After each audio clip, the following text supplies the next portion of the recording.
This is my very first fully custom RC car. I designed it in FreeCAD, I 3D printed and control over Bluetooth through my React.js application.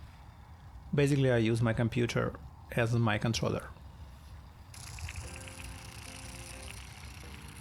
I've spent most of my career building large distributed systems, but I had zero experience with mechanical engineering and embedded systems. So building was a bit of a bumpy road. It works now, but not without a few failures along the way. So this is the video about the process. I call this Frankenstein's monster Model A. It's going to be Model B, but we'll see. Some of those will be bots, some of those will be planes. We'll see. This is a fully custom platform. And the design goal here was to learn everything as I go by myself. As a learning exercise, I've decided to avoid downloading stuff from the internet. The mechanical part is quite flexible. I'm gonna show you what I mean by that. Since I was very new, I didn't know exactly how this thing worked together, so I wanted to minimize the amount of time I spent on reprinting all of this. So as a result, all of this is super modular, and I'm going to give you an example. So let's check at the steering mechanism. I can quickly disassemble it for you. So I'm going to pop up the servo. I'm going to pop up the servo holder. Here we are. -1 clip, and the whole steering mechanism is out.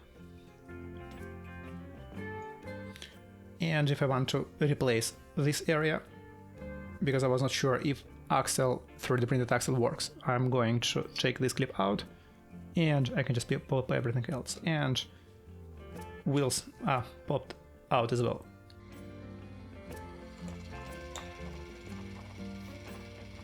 So yeah, clearly the goal here is to make sure everything can be reprinted.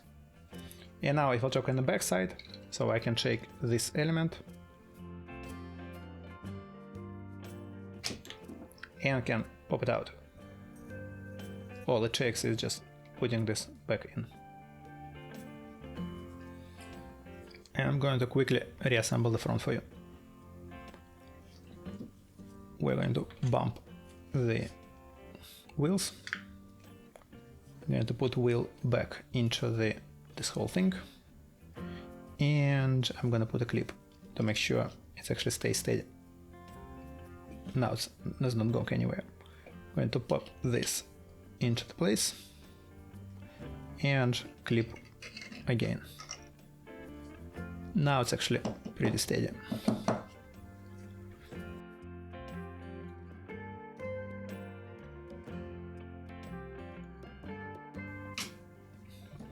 Great. So now this car is completely assembled back. So for the electronics, I will go deeper into details, but on high level.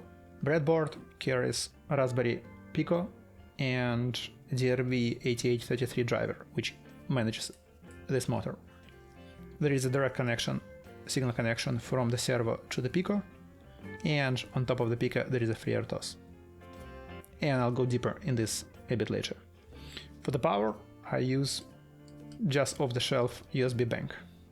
I had it for a while, so I decided to reuse it. And how it works, basically I got this plug, I'm gonna show it to you, which takes USB and basically breaks into its components. And the two we are interested in is a negative, or our ground, and our positive. So basically all I need is just to connect the black one to the ground and take the red one and put it into the plus. I'm going to keep it here. And that's it. The brains of the car are based on Raspberry Pico.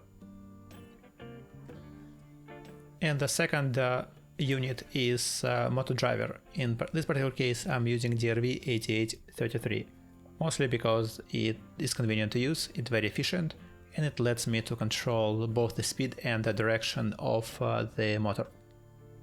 The servo has its own brain, so Raspberry Pico can send the control signal directly to servo. And as I mentioned before, the power comes from the USB bank, which is being supplied directly to servo, to Raspberry Pico board, and to a DRV8833 driver. There is no direct power from the USB to the DC motor because the motor driver is responsible for managing that. On the Pico itself I decided to run a FreeRTOS. This gives me flexibility to change a microcontroller later, because FreeRTOS gives me an abstraction on top of the hardware. We can use AI for all of this, so I used codecs from OpenAI to both configure the FreeRTOS and to write the control code. FreeRTOS is configured to accept signals from a Bluetooth and process them to manage the servo and the motor.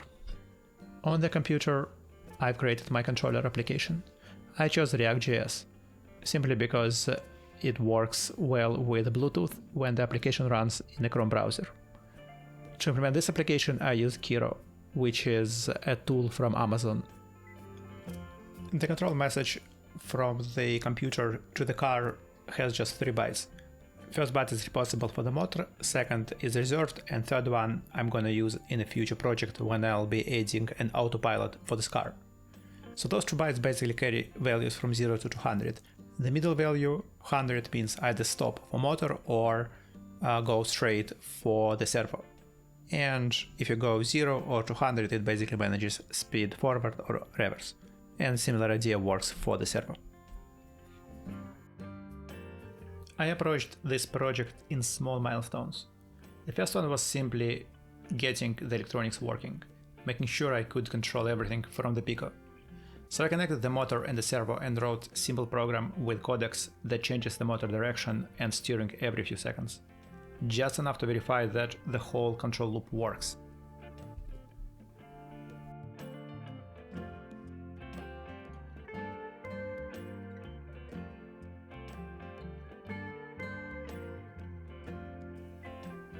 After I was able to control the motor and servo from the Pico, I moved to the other side of the system.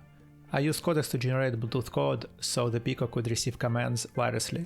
I basically told codecs about the protocol and asked codecs to make the change. And after the new code was flashed to Pico, I used a generic Bluetooth application on my iPad, NRF in this particular case, to send commands and see that Pico does get control over Bluetooth for the motor and for the servo. The next step was to build a controller application. I chose React so I could develop quickly, run it in the browser on my computer, and use the keyboard to send commands to the Pico over Bluetooth. That completes the control side of the system. At this point, I have the controller application, the Pico, and full control of the motor and the steering.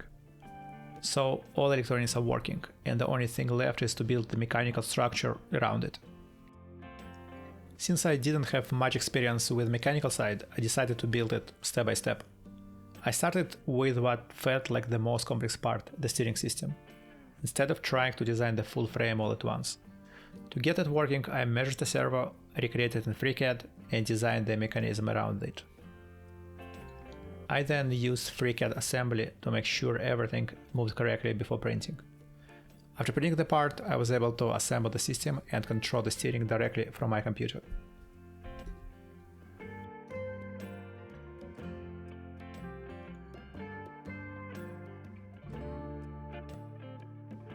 The next step was building the drivetrain. I designed a mount for the motor and added a set of gears to transfer the motion to the axle. With that, I had the basic drivetrain working.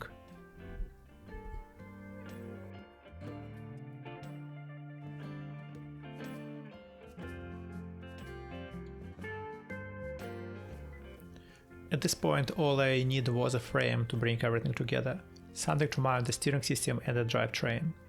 Once those were connected, the car should be up and running. This is the frame that brings everything together. The steering system clips into place, and the drivetrain simply slides into a socket, so both can be removed and replaced easily. At this stage, the priority was to print quickly and iterate, so the design is intentionally simple. I also sized the frame based on the actual components, the battery and the electronics, to make sure everything fits.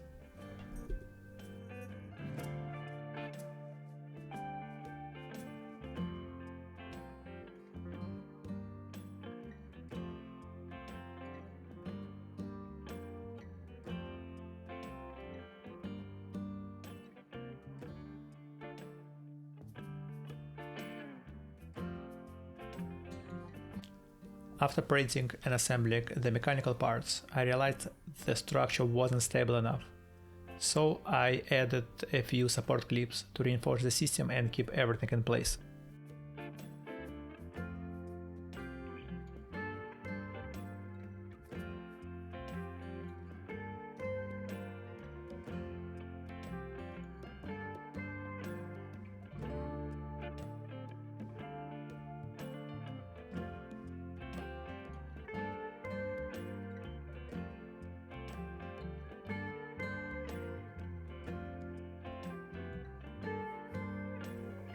With the mechanical parts ready, I added the rest of the electronics and mounted everything onto the frame. At this point, the full system is fully connected, control mechanics and power. And this is the first time the car actually drives. I'm controlling it from the keyboard through the browser, sending commands over the Bluetooth to the Pico. After testing it on the desk, I moved to a real surface.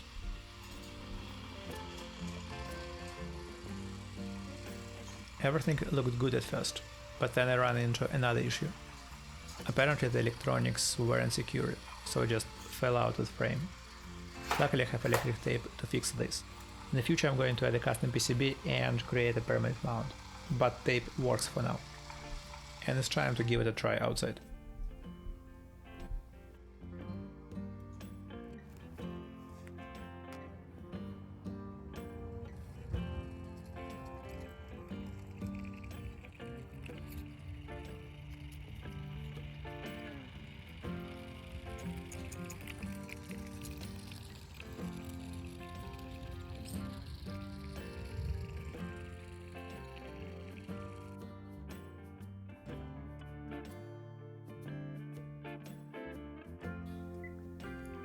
For the next test I wanted to check the range. I simply kept driving the car farther and farther away until the connection dropped. The software implements a failsafe. When the Bluetooth connection is lost, the car automatically stops.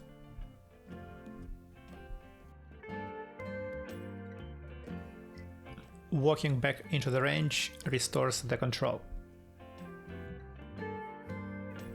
Alright, this monster is up and running, and currently I control it using my keyboard, so I have to carry my computer with me all the time.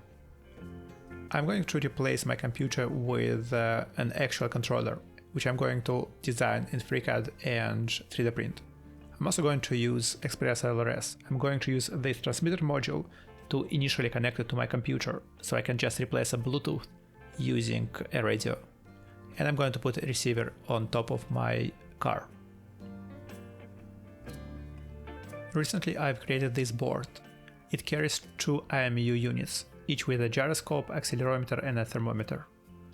I'm going to connect this to the Pico and I'm going to build an autopilot. I would like the car to be able to keep a given heading without my control. This is a part of my effort to create a future autonomous vehicle.